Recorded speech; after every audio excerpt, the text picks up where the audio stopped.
জাগুনৰ দুখনকৈ সংৰক্ষিত বনাঞ্চলত বন বিভাগৰ গছপুলি ৰোপণ কথা আৰু টিংকুপানী সংৰক্ষিত বনাঞ্চলৰ 120 হেক্টৰ ভূমিত 1 লাখতকৈ অধিক গছপুলি ৰোপণ বন বিভাগৰ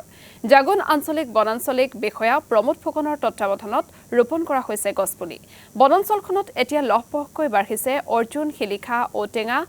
হলুং তিতাচপা নিম গমাৰি আদি গছৰ পুলিসমূহ টাইহোম যুৱ পৰিষদৰ এটা সজাতি দলে বনাঞ্চল দুখন পৰিদৰ্শন কৰি খলাক লৈ বন বিষয়াগৰাকীৰ কাৰ্যৰ এই সন্দৰ্ভত এক প্ৰতিবেদন আগবঢ়াইছো আইচেং লাংছনৰ হয় আসলতে যি সময়ত অসমৰ বিভিন্ন সংৰক্ষিত বনাঞ্চলসমূহ সংকুচিত হৈ আহিছে বিভিন্ন কাৰণবশত যি সংৰক্ষিত বনাঞ্চল আছে এই সংৰক্ষিত বনাঞ্চলসমূহ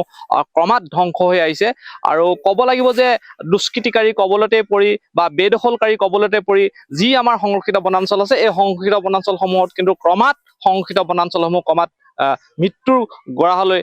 গতি কৰিছে কিন্তু এনে সময়ত আমি এটা কথা উল্লেখ কৰিব লাগিব যে অসম অৰুণাচল সীমান্ত জাগুনৰ যি সংৰক্ষিত বনাঞ্চলসমূহ আছে ডিগবৈ বন সংমণ্ডলৰ অধীন তথা জাগুন আঞ্চলিক বন বিষয়া কাৰ্যালয়ৰ অন্তৰ্গত যি টিংকুপানী সংৰক্ষিত বনাঞ্চল আছে আৰু যি কথা সংৰক্ষিত বনাঞ্চল আছে এই কথা সংৰক্ষিত বনাঞ্চলত কিন্তু বন বিভাগৰ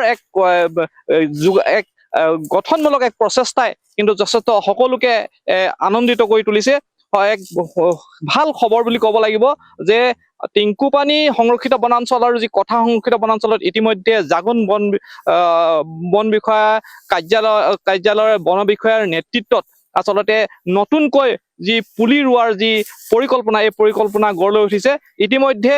কথা সংৰক্ষিত বনাঞ্চলত প্ৰায় 50 হেক্টৰ ভূমিত প্ৰায় 32,000 পুলি ইতিমধ্যে লহপহকৈ উঠি আহিছে আৰু ঠিক তেনেধৰণে ক'ব লাগিব যে পাখা যি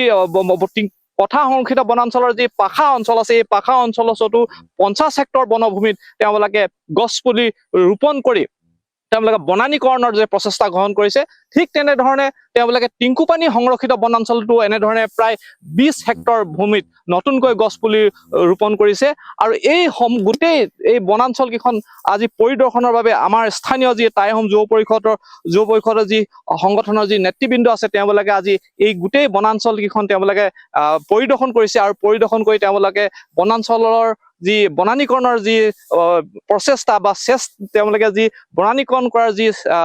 বন বিভাগটোৱে চেষ্টা কৰিছে এই গোটেই কথাখিনি তেওঁলোকে পৰ্যবেক্ষণ কৰিছে আৰু ইতিমধ্যে মই বৰ্তমান টিংকুপানী সংৰক্ষিত বনাঞ্চলত আছো এয়া হ'ল টিংকুপানী সংৰক্ষিত বনাঞ্চল আৰু পোনে পোনে মই আজি যাব বিচাৰিছো যে এই টাইহোম যুৱ পৰিষদৰ নেতৃবৃন্দ তেওঁলোকে এই যি বনাঞ্চল কেইখন আছে এই বনাঞ্চল কেইখন পৰিদৰ্শন কৰি আচলতে কেনেধৰণে কি অনুভৱ কৰিছে হয় আজি আমি মাৰ্ঘেৰিটা মহকুমা টাইহোম যুৱ পৰিষদ মাৰ্ঘেৰিটা মহকুমা সমিতিৰ লগতে টিয়াপ আঞ্চলিক সমিতি এই সহযোগত আমি এই টিংকুপানী বনাঞ্চল ৰিজাৰ্ভ ফৰেষ্ট আৰু কথা সংৰক্ষিত বনাঞ্চল এই দুইখন বনাঞ্চলতে পৰিদৰ্শন কৰোঁ আৰু খুবেই ভাল লাগিছে আজি 5 বছৰ পূৰ্বে এই বনাঞ্চল দুইখন প্ৰায় দুষ্কৃতিকাৰী কবলতে হওক বেদখলকাৰী কবলতে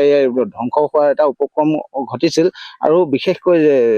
আমাৰ ডিগবৈ বন সংমণ্ডলৰ বন প্ৰাধিকাৰী মহোদয়ৰ লগতে আমাৰ জাগুনৰ আঞ্চলিক বন বিষয়া মহোদয় যি প্ৰচেষ্টা হাতত লৈছে খুব এটা শলাগ ল'বলগীয়া প্ৰচেষ্টা আৰু এই বনাঞ্চল সংৰক্ষিত বনাঞ্চল কেইখনত প্ৰায় 1 লাখৰো অধিক গছপুলি ৰোপণ কৰিছে আৰু গছপুলিখিনি খুব লহপহকৈ ডাঙৰ দীঘল হৈ উঠিছে আৰু এই ক্ষেত্ৰত আমি টাইহোম যুৱ পৰিষদে স্থানীয় ৰাইজক এটা আহ্বান জনাব বিচাৰো যাতে এই যিখিনি গছপুলি পুনৰ বনানীকৰণ সেউজকৰণ হ'বলৈ আগবাঢ়ি গৈছে লহপহকৈ গতিকে তেখেতলোকৰ দায়িত্ব হিচাপে যাতে এই বনাঞ্চলখন ৰক্ষণাবেক্ষণ দিয়াত অধিক গুৰুত্ব প্ৰদান কৰে এই চিগতে আমি টাইহোম যুৱ পৰিষদৰ তৰফৰ পৰা আমি বিশেষকৈ এই আমাৰ আঞ্চলিক বন বিষয়াগৰাকীক আমি বিশেষভাৱে ধন্যবাদ জনাব বিচাৰিছো আৰু তেখেতৰ যি প্ৰচেষ্টা হাতত লৈছে এই প্ৰচেষ্টা যাতে আৰু আমাৰ বাকী ডিগবৈ সংমণ্ডলত থকা অঞ্চলত আঞ্চলিক বন বিষয়াসকলেও এনেধৰণৰ প্ৰচেষ্টা যাতে হাতত লওক তাৰে আহ্বান জনাইছো হয় টাইহোম টাইহোম যুৱ পৰিষদৰ আহ্বান আচলতে এনে এক যি যোগাত্মক প্ৰচেষ্টা এই প্ৰচেষ্টা আনকো যাতে উৎসাহিত কৰক সাহস দিয়ক অনুপ্ৰেৰণা পাওক যাতে বনানীকৰণৰ কাৰণে যেনেধৰণে আমি প্ৰচেষ্টা হাতত ল'ব লাগে এই মুহূৰ্তত ধন্যবাদ জ্ঞাপন কৰিছো